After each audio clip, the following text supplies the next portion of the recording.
मनामनांचा प्रतिनिधी जनसामान्यांचा।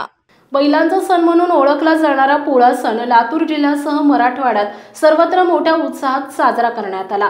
सणानिमित्त शुक्रवारी दिवसभर सर्वत्र आनंद आणि उत्साहाचं वातावरण दिसून आलं।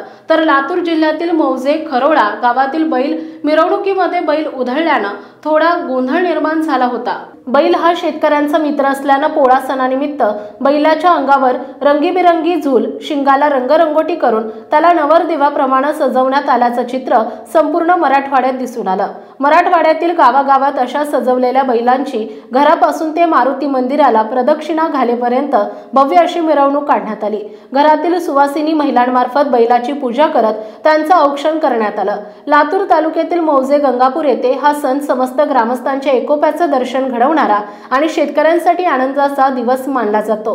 रंगीबेरंगी झुली पांघरून बैलाची आकर्षक अशी सजावट करत सजवलेल्या बैलांची गावाच्या मारुती मंदिराला प्रदक्षिणा घालून फटाक्यांची आतिषबाजी करत बैलांच्या भव्य मिरवणुका काढण्यात आल्या।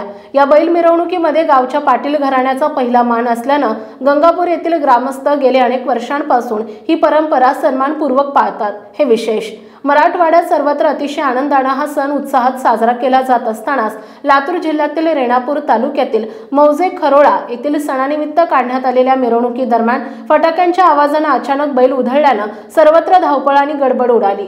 दुर्दैवाने झालेल्या गोंधळात एक जण जखमी झालाय, मात्र इतर ठिकाणी सर्वत्र अगदी उत्साह आणि आनंदात पोळा सण साजरा करण्यात आला। लोकनेता न्यूज महाराष्ट्रासाठी चंद्रकांत गायकवाड, ब्युरो चीफ, मराठवाडा विभाग, लातूर। आपल्या परिसरातील महत्त्वाच्या बातम्या पाहण्यासाठी आजच आमच्या लोकनेता न्यूज महाराष्ट्र चॅनलला YouTube वर सबस्क्राइब करा आणि बेल आयकॉन प्रेस करा।